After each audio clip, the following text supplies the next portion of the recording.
Surfing Bus Eater or tackling Cherry Bomb Gorge looks sexy in magazine centerfolds, but most people aren't styling air screws or hucking 80-footers. They're river running.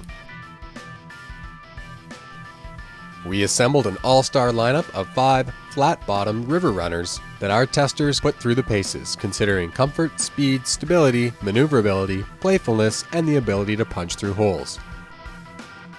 As it turns out, not everyone is just looking to take long walks on the beach.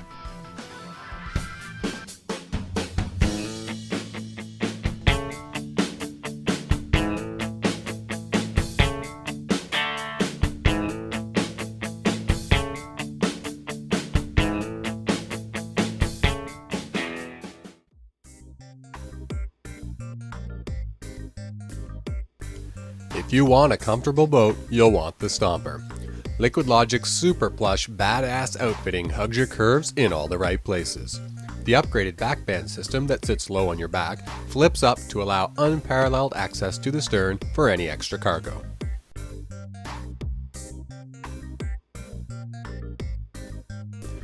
While the other boats we tested relied on speed and edging to get you around the river, the Stomper is all about its ability to spin and ride over anything. This boat is by far the most rockered in the group, making it a boofing machine. It slides over rocks, skips over holes, and flies off ledges without needing to be moving at Mach 1. Add to the rocker profile a semi-planing hull and very soft, wide edges, and the Stomper is very easy to maneuver mid-rapid. You can flirt all you want with boily cross currents and waves in this boat without much thought. The trade-off to the softer edges is that it requires paddlers to be very aggressive to prevent spinning out on eddy lines and blowing right past them. Keeping your weight forward and charging hard is the key to snap the Stomper into those tiny eddies, but realize even doing this, the edges won't bite as hard as the others. Our testers found the Stomper had less primary stability than any other of the boats in the shootout, a result of having a semi-planing hull with less of a platform on the bottom, a bit unnerving for beginners. Lean the boat over to the side, however, and it's actually hard to flip. The secondary stability is that good. The testers agree while some of the features of this boat are a plus for beginners, like no edges to catch and easy to maneuver around, that it is better suited for the advanced paddler looking to charge down tight technical rivers, sliding down rocks, and boofing everything in sight. If you want a match that's all business and you're tired of playing around, take a Stomper for a romp.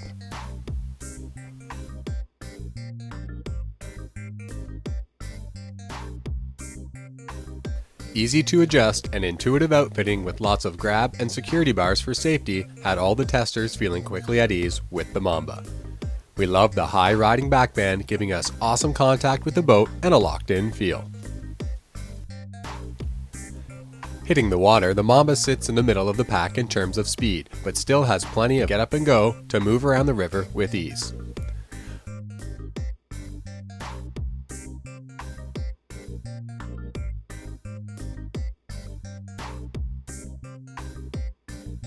The Mamba's wide, flat hull provides excellent primary stability and feels equally stable when on edge, a great combination for paddling in confused, funky water and across boily eddy lines. The long carving rails help keep you on track, while the moderate rocker with rounded bow and stern ensure enough maneuverability to change course when needed.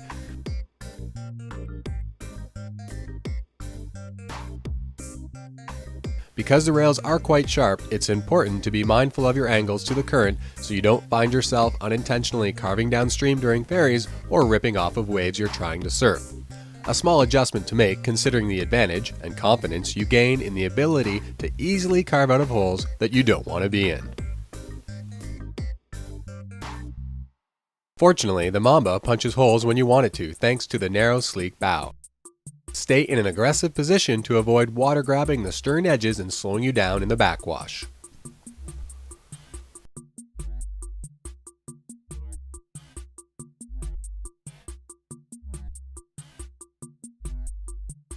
Our testers decided that the Mamba is worthy of a relationship.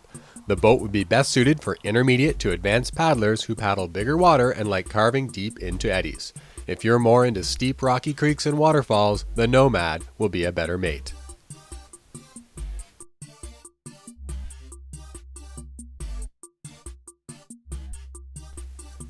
The first thing of note when hopping into the Burn was the high quality ratchets on a backband that seems to move perfectly with your body. A bit more daunting is the number of pieces of outfitting. While we eventually got a great fit, expect to spend more time than any of the other boats getting it there. Our testers found it to be middle of the pack in terms of speed, but liked that it only took 3 strokes to get there. A great feature for tight technical runs where you don't have much space to build momentum.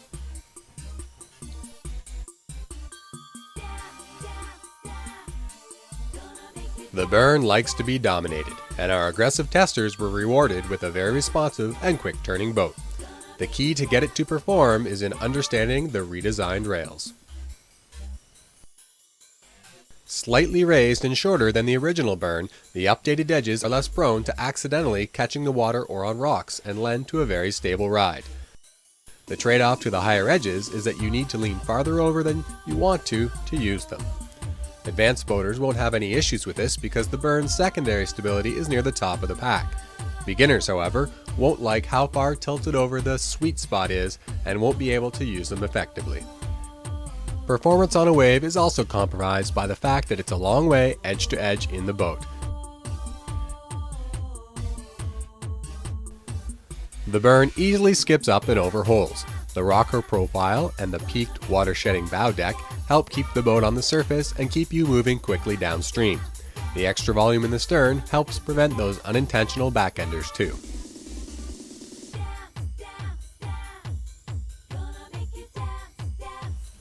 The Burn is a boat that beginners could grow old with, but will probably be better suited for the Class 4 and up crowd. Take charge and be on your game, and it will handle small volume technical rivers requiring quick maneuvering and still feel at home on larger volume runs.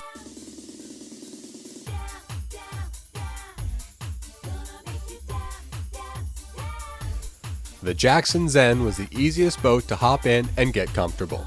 The nice high backband and quick to adjust and piton absorbing bulkhead were an instant turn on.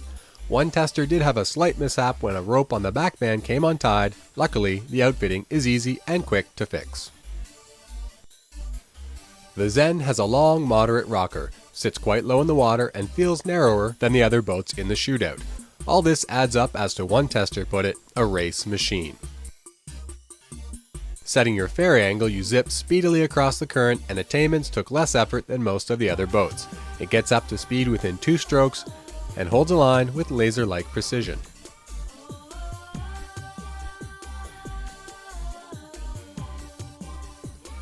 The Zen speed also makes it easy to catch even the smallest green waves, a huge bonus if you have lots of catch-on-the-fly waves on your favorite river. Throwing the boat on edge, the rails bite hard and won't let go until you tell them to. Coupled with its impressive speed, you rip deep into eddies and fly across weird currents in a hurry. Our lighter testers were able to spin this boat and change direction mid-rapid with ease, while testers near the upper limit of the weight range found that, with edges riding low in the water, more muscle was required to change course than with the other boats. The moderate rocker doesn't lend well to riding up and over waves and holes, especially steeper ones. That wasn't much of a worry though, since the Zen speed and shape of the bow make the boat knife through them with authority. Just don't expect it to be a dry ride. All of our testers agreed a few more dates with the Zen would be a good thing, and some wanted to spend the night together. Searching for a ride with easy to adjust outfitting, supersonic speed, hard carving, hole plugging, and catch waves on the fly ability? Then be at one with the Zen and you'll live happily ever after.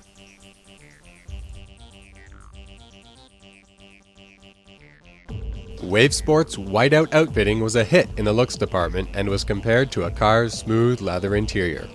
It is functional, easy to adjust, and the backband sits nice and high. Our well-endowed testers, those with size 11 booties that is, needed more footroom to be truly comfortable. Revving up the diesel, it quickly became obvious this boat likes to go fast. It takes a few strokes more than the other boats to get up to top speed, but once it's there, it will easily cruise to the finish line near the top of the pack. The diesel comes equipped with a flat planing hull and a rocker profile that keeps the bow and stern well out of the water. This makes it easy to spin on a dime mid-rapid or while surfing a big green wave. We all agreed that the diesel felt most like a playboat compared to the others we tested, and even had some throwing downriver moves and trying blunts and air screws.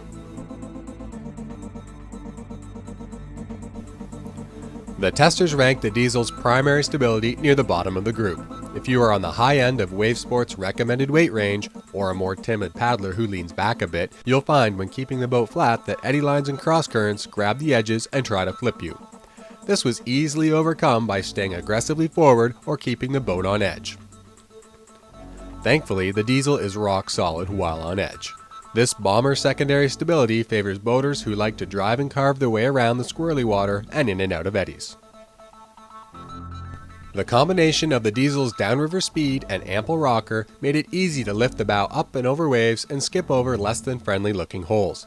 Again, keeping aggressively forward or having the boat on edge is the key to ensuring you sail through the backwash without the water grabbing the stern and slowing you down. Our heavier testers felt the Diesel 70 was better suited for tight and technical runs where you spend more time on an edge, and thought that the Diesel 80 would be a blast in big water. Play boaters will be familiar with the edges on this boat and probably fall in love on the first date. If your last romance was with a displacement hull kayak, it might take a few rendezvous to find out all its secrets.